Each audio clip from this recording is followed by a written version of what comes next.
It's the Redirect Podcast, search industry research, discussion, and analysis from the Black Truck Media and Marketing Headquarters. And now, redirecting you to the Black Truck team.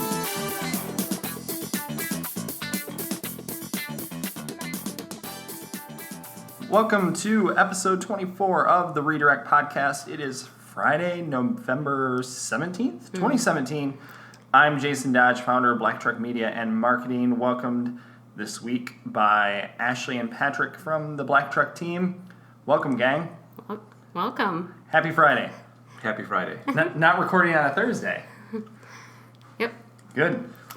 Headed certainly into the holidays now. Next week being Thanksgiving. Are we taking next week off from the Redirect Podcast? It might lean that way. Yeah, we might lean that way. Short week. Mm-hmm. Yep. We'll just have to find an older episode to enjoy. That's right. Yep. The best of. Maybe we'll release the best of series. How about that? Go. All right. I will go ahead and take lead off this week, and so this concept I'm going to share and talk about is definitely inspired by Maz's Whiteboard Friday that actually came out today. So Rand did not a super deep dive, just a nice quickie overview of using PPC to impact organic results. And this is totally a topic of discussion a lot of times in the search industry as to whether or not can paid search influence organic search. And there are, I would say, individuals on the wrong side of the fence that will consistently say that, PPC totally directly affects organic results. And that we know, like, that's a big fat no. That should be, let's just get that right out in front there, that no, that's not going to directly impact organic rankings. The teams, certainly even at Google, are very much separated from one another. The AdWords team is not intermingling with anybody on the organic side at Google. And in fact, even inside the AdWords team, they're very siloed. I mean, the legal team is separated from the accounting team, that's separated from ad ops team, that's separated from agency side. I mean, they're very, very siloed, and I think that they're done that way, strategically for a reason. I mean, there is a reason for doing so. So that all out of the way. To cover some areas both that maybe background from us as well as what Rand picked up on too, is that, how can you indirectly, so let's take a look at how you can indirectly impact organic with, PPC campaigns. And I think that a real quick one to go down is the path of running branded campaigns.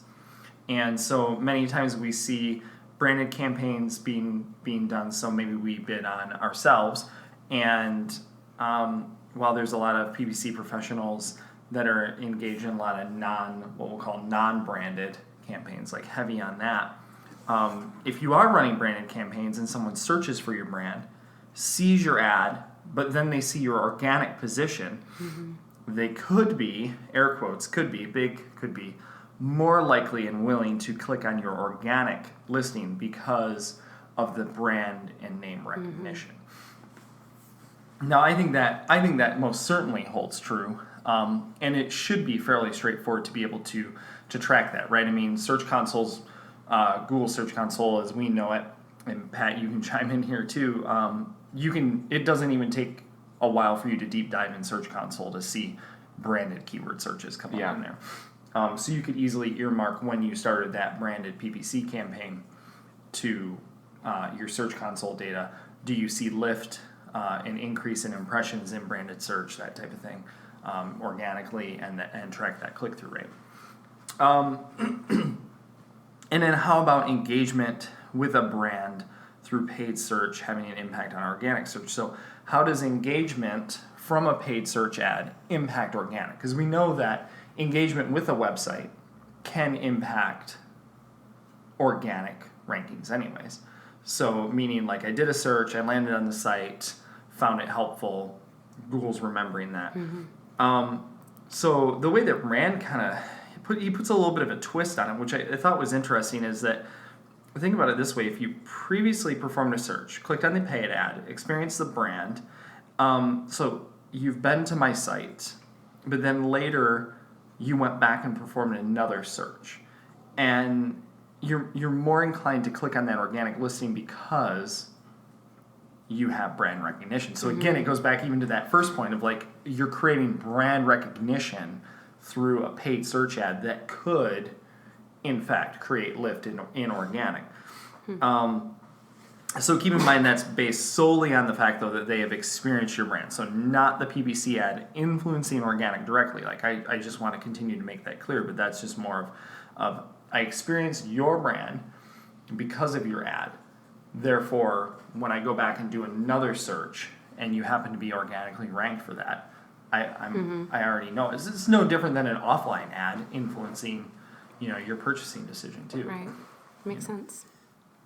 And then kind of last, I think the question will often come up around the idea of, I've heard this a lot, like, well, if we rank organically, why would we want to pay for that traffic?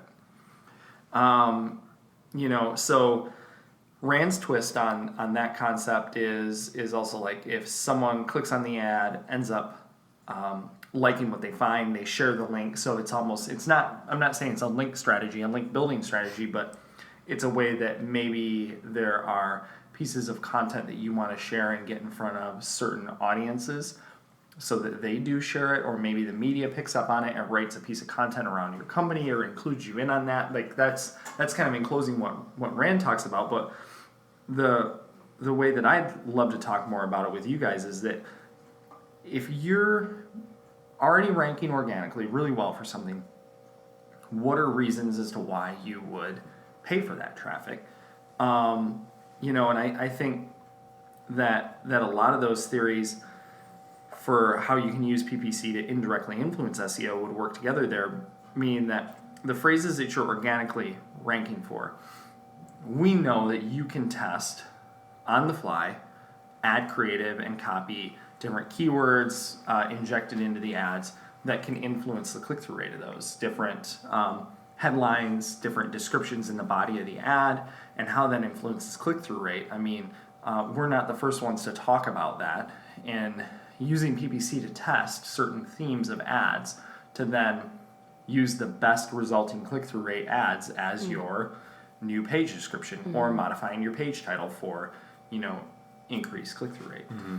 So some really good concepts there, touching on, again, a subject that I think comes up a lot, that you can use PPC and influence organic search. So not directly, but indirectly, there's certainly some signals there that state, all based off of user interaction, though, right? That's what it all comes back to. It's not, hey, since we paid for traffic, Google's going to give us preferential treatment. Right. It's strictly like you need to have users engaging with your site in order for that approach to even. Those indirect signals, we have that conversation a lot in the office. We talk about that with page descriptions a lot, how indirectly, in a roundabout way, it can lead to the potential for increased page authority, which then would lead to increased SERP preferential treatment. So it's the same thing. It's indirectly paid could boost organic a bit. However, there's not a direct line. It's a very zigzag line. Yeah. I think the best case of where PPC and SEO go hand in hand is doing the testing, is using it for either keyword research purposes, right? Because one of the best tools that you have for doing keyword research is when we pay for the traffic, and seeing what those actual search queries are, or testing various ad copy and creative for things that you're organically ranking for and you're just not seeing a positive click-through rate. I mean, if you're on that first page and in those top, 4 or 5 slots and you're not getting clicked on, it's time to start making some changes there and start trying to improve those organic click-through rates. And you can use paid search, pay for that traffic a little bit to learn, make a little bit of a minimal investment there and really start to try and make some improvement on the organic side. So that's a thought there, but Cool. Yeah. Who's next?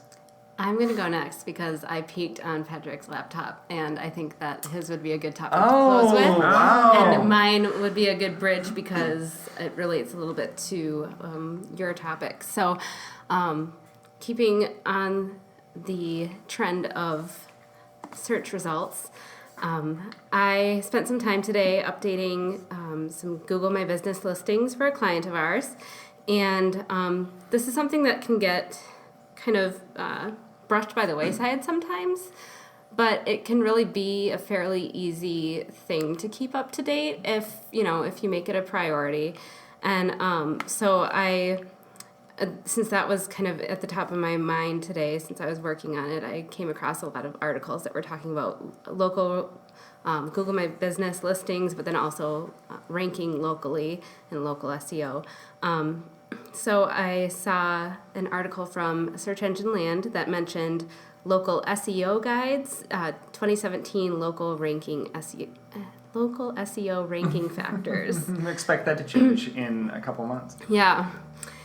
So, and it was fun to read. It's kind of written very wittily, so we'll definitely link to that in our show notes so you can check it out yourself. But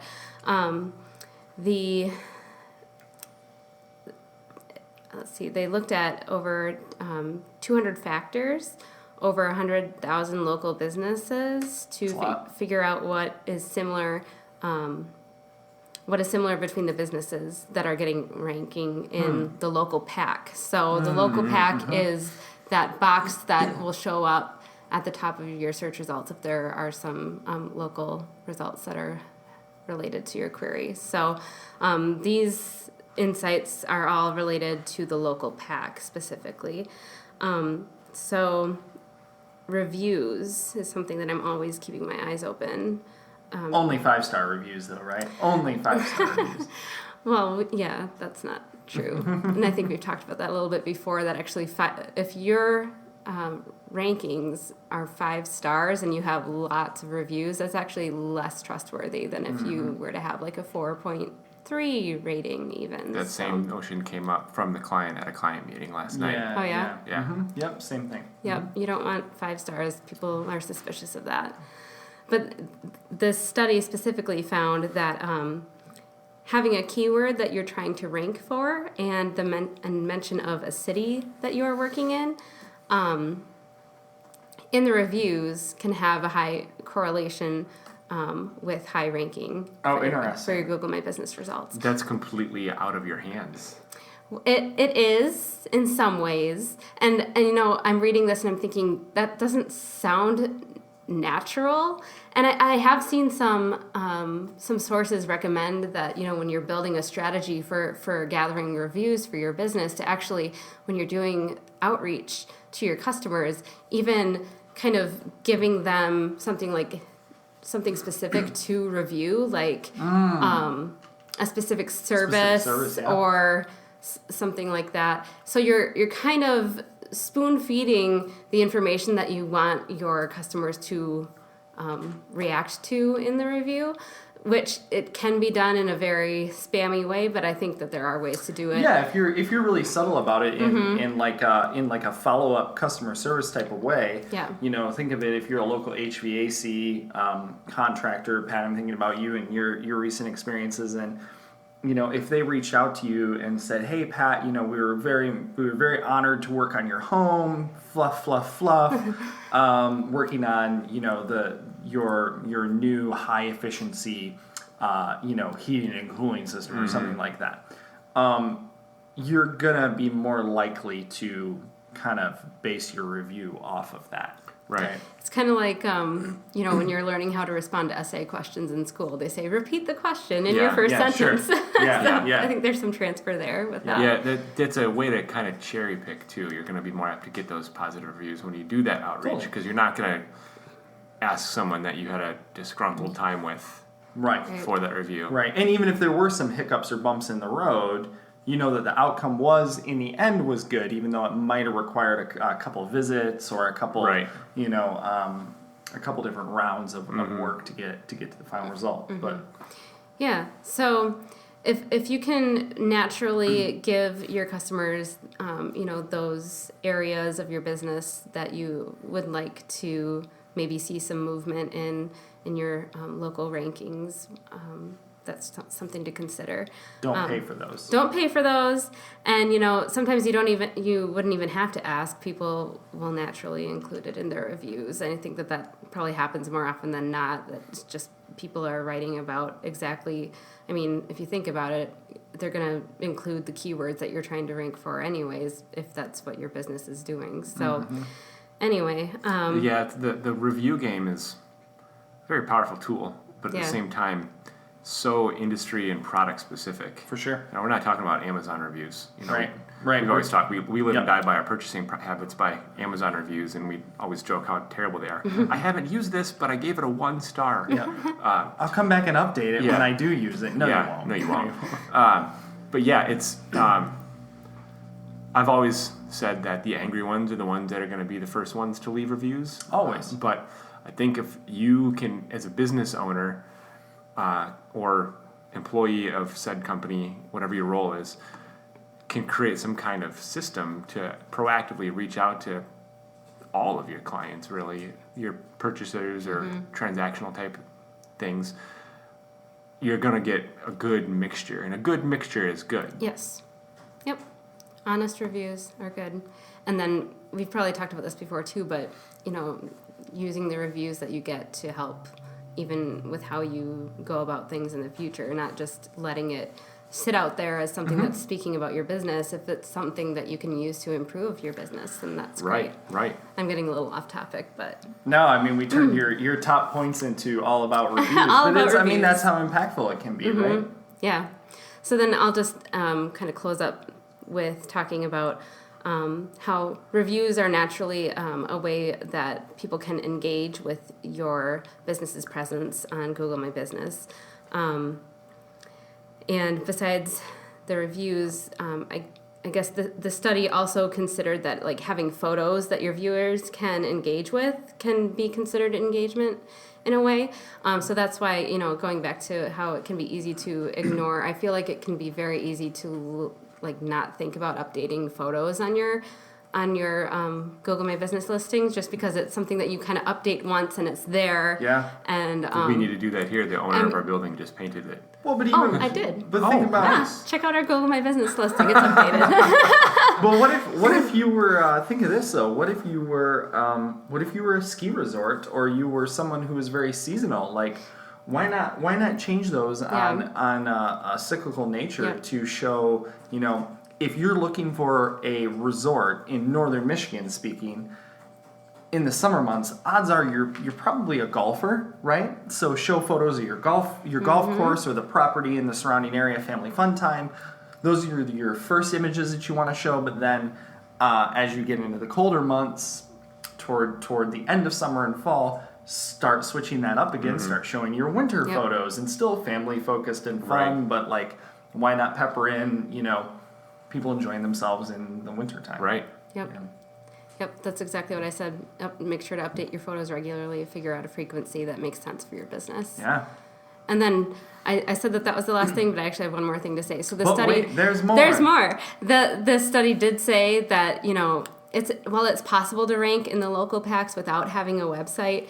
The key is having a website that is ranking in local organic search. You'll be much more likely to show up in the local packs. Nice. So it's worth it to invest in your website. Anything in there at all, real quick before we move on, is there anything in there yet that talks about posts? Google, posts, GMB posts? Not in this specific study. Okay. I wanted to look into that more because I've seen some articles lately on influences of local click-through rate, I think is what I've seen. I really want to learn more about that because it's still fairly new. That was something that kind of rolled out earlier this summer. Yep.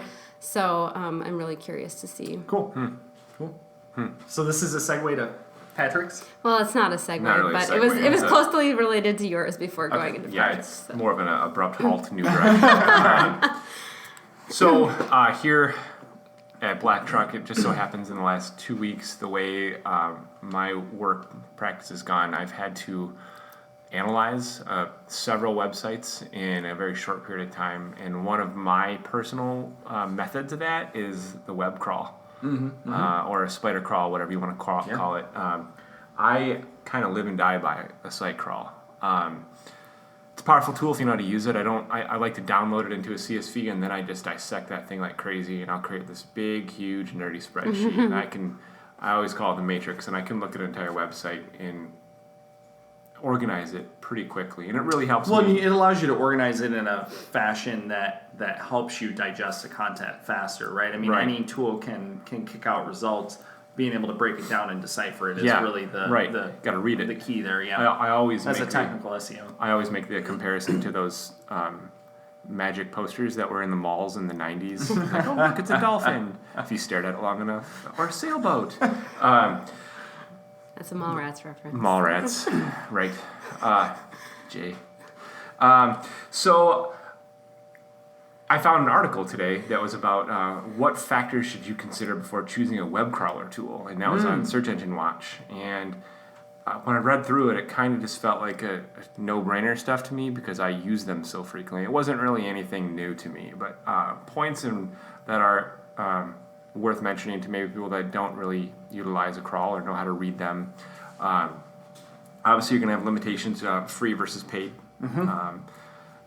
Versions that you might have. Like I know right now I'm using an outdated version of Screaming Frog, and and those guys have constant updates. Yep, and the current version has a couple of features that I just read through that I'm probably, as soon as this podcast is done, going to update. But it's got to find the needs. Like, does it find the holes for you?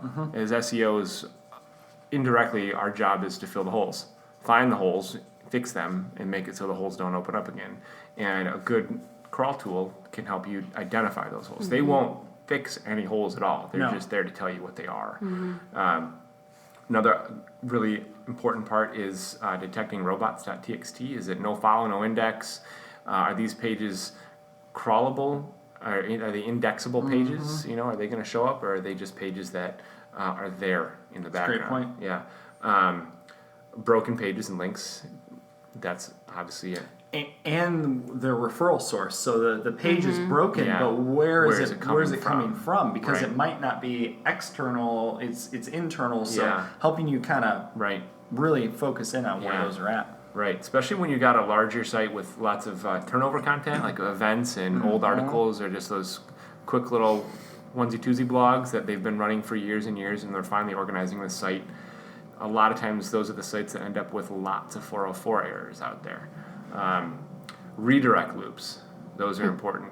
That sometimes you can see a redirect happen between 2 to 3 different pages, and you want to, if you're going to do a relaunch or you're taking a new site, this is the opportunity to eliminate all those middlemen pages and just go from the very original to the very final URL and get rid of that loop. And then another one that we seem to find more and more is www and non-www. Yeah. You'll see both those sites living out there, and they're not properly redirecting each other, so both of them are crawlable. At the server level, something is definitely going on. And then the secure versus non-secure. If you have HTTP and HTTPS, you have to make sure the non-secure site is properly redirecting to the secure site, because Google will read that as 2 completely separate websites. Big issue right now with a lot of people kind of scrambling, or the rush is on to switch over. Sure. Yeah, definitely. And then I did a little other reading while I was there because I was curious about it, and I found one from Search Engine Land.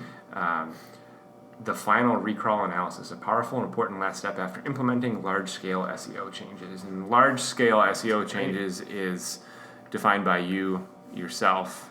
Large is going to be different for everybody, but I think it should be practiced with any type of more than one type of change. Crawl it as soon as you relaunch. Make sure everything you took, or everything that you changed took. That's something that I think I need to practice more efficiently. Is as soon as that you go live, do another crawl and make sure everything you have in there. We just had a client relaunch, and we were maybe do you catch everything or not? We were sitting still a little bit too long, and the new relaunch didn't include the Google Analytics tag, and we should have caught that kind of stuff. And we could have caught that because the developer, in that case, the developer didn't bring it over. But it always goes back to, whose job is it? So if you're sitting at your desk going, crap, was that my job? Was that his or her job? I mean, if you use that tool again to kind of go through that, it'll help identify. With some of our SEO changes in a site relaunch might be more content related, and is it the SEO's job to implement the content, or is it the developers or the designers who did it? And sometimes you can get I thought you did it. No, I thought you did it kind of a thing. So that's why it's important to make sure everything that was needed to be done took. Well, and I think it goes without saying, too, some tools, like the Screaming Frog, the premium, the pro version of it, will allow you with their latest release to, we like to crawl a dev site before launch. So to kind of back up a little bit if you're crawling the site before you're making changes and then you're crawling it afterwards, well, somewhere in between, if it's a major site overhaul, there's a development or mirrored copy of it. We like to try and crawl that to identify any of those errors or issues before it goes live. You can't always do that if it's a dev site that's totally locked down. Right. So the latest version of Screaming Frog, which is one tool that we really like, you can actually input that login process to authenticate it. So So let's talk real quick, like kind of in closing then about tools that are out there for crawlers. I mean, we're fans of Screaming Frog and Moz. Moz has a good crawl tool. But we use them for separate things because they don't gather the same data. There's a little bit of nuance difference between the tools that we use. Deep Crawl is another one that I've wanted to dig into more, and it's just one of those things where what I'm currently using isn't necessarily failing, so I haven't had a need to reach out for something new. But I've heard lots of great things about Deep Crawl. A couple other ones in here. Raven has a crawl tool. So I think Ahrefs. Pretty much everybody has some form or level of a crawl tool.